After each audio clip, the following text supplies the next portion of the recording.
in the American standings at 9-2, ranked 25 and 23 in the polls entering this week, and one game on their schedule Sunday at 1 p.m. on ESPN versus Wichita State.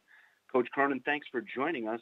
Please update us on your team as we roll into the second half of conference play.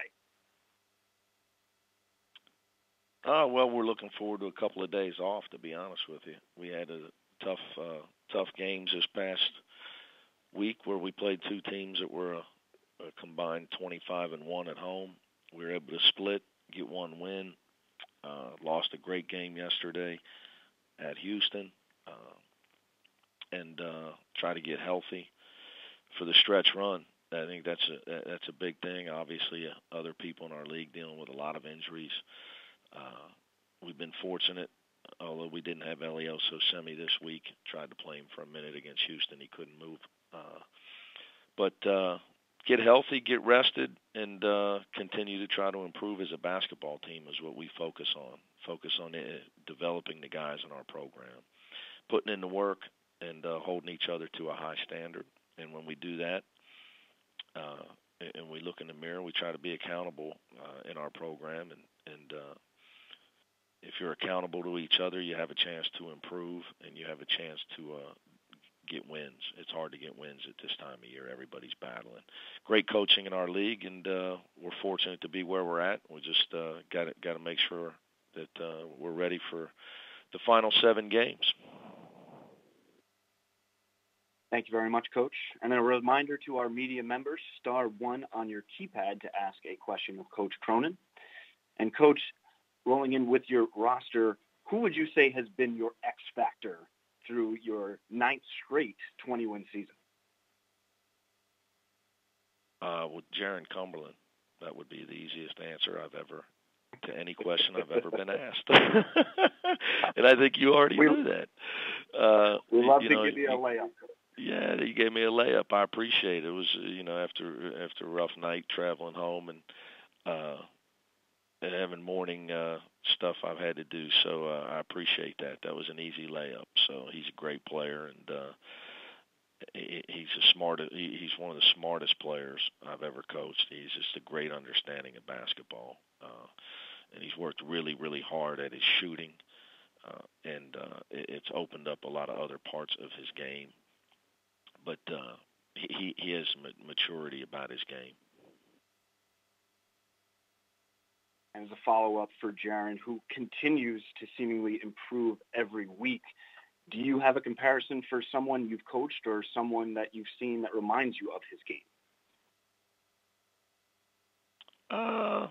Yeah, I try to stay away from that stuff. It puts pressure on guys, but I guess I try to give you an answer. When you really look at him, you look at some guys who are just great college basketball players. The guy that played at Xavier was 3 miles away from here, named Trayvon Blewett. Didn't jump out of the gym, but he was just an elite basketball player at the college level, and that's what Jaron is. I mean, he can score in every way, shape, or form on the basketball court, and he's a student of the game as well. So and I had great respect, obviously, having to watch Trayvon Blewett put 40 and 30 on my team for years. So I think and recently that would be one.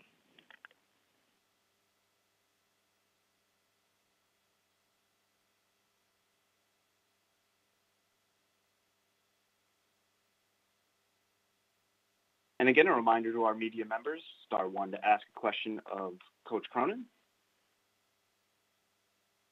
And Coach, you did mention. And Coach, you mentioned you're now at your final 7 games of the season. What is the biggest factor to make sure that you are playing well heading into the American Athletic Tournament? Well, I think first of all, is one you can't control is the health of your team, and you can try to control it as much as you can by the way you practice, your training and athletic staff, your strength and conditioning, and the way you approach all those things.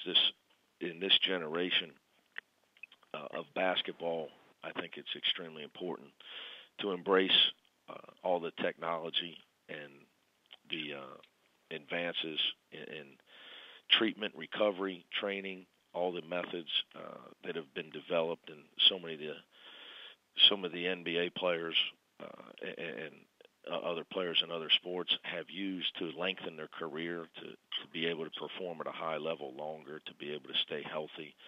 We try to embrace all that stuff here with our training and athletic staff, and I'm fortunate to have some great people here and try to embrace all of it. And I meet with them about everything that we do, from practice to recovery, to the way we travel, the way we eat, whether we practice or not, whether we have shoot-arounds or not. So I think that's where the game has changed exponentially in my 20-plus years since I started 95 or 6 with Coach Huggins. The game is so year-round now that you got to make sure your guys are physically ready to compete, and especially late in the season. So that's stuff that I think can be a fact, give you an edge maybe, especially down the stretch.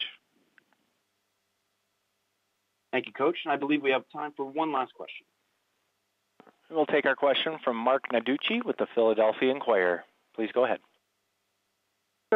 You've talked in the past about how competitive your league is. Do you have any feel on how many teams might get a bid from the AAC? Well, I think that'll obviously play itself out. I think it's probably a little too early for that. I think I would tell you, the uphill battle that we face is that if Temple or UCF or Cincinnati or Houston, if you lose to anybody else, that it's a bad loss. And I think that's a complete fallacy. Where I think and I don't know what will happen today, but like, for instance, we won at Memphis. The only other team to win there was Tennessee. Like, how much credit do we get for that win? Okay, how many games is Memphis going to lose at home this year? So, if they go, say they only lose 2 games all year at home, like that should be a huge win. And it shouldn't be a bad loss if you lose there, because they don't lose at home if they're going to win 90% of their games. Where I think, in the Big Ten, especially this year, and it could be other leagues in different years, you take a loss to South Florida, and somebody's going to say it's a bad loss. It's not a bad loss. South Florida's got a heck of a basketball team.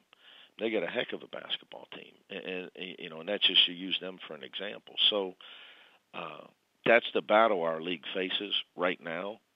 I think down the stretch, and I think it's unfortunate, but again, we're only in the 6th year of our conference, and I think the connotation of bad loss is unfair in some instances in our conference, because we're not the Big Ten, for just for one example. So hope, because the odds of everybody's, like the 4 teams I mentioned, only losing to those 4 teams are not good. When you go through an 18-game schedule, there are other quality basketball teams in our league, and that's the fear. But who knows what's going to happen? I'd be the last guy to know what's going to happen to answer your question. Obviously, if Temple wins out, they're going to make the tournament. Just for one example. The question is, how did they get penalized for losing at Tulsa? And if so, are we going to penalize Kansas State because they lost at Tulsa as well? Are we going to penalize Baylor for losing to Wichita State the same way that Central Florida did?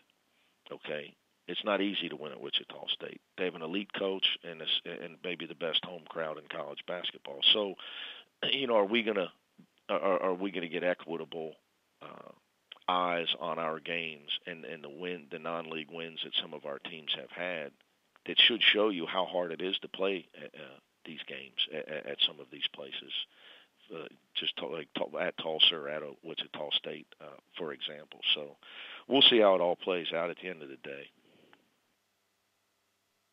Coach, thank you very much for your time, and we will talk again next month.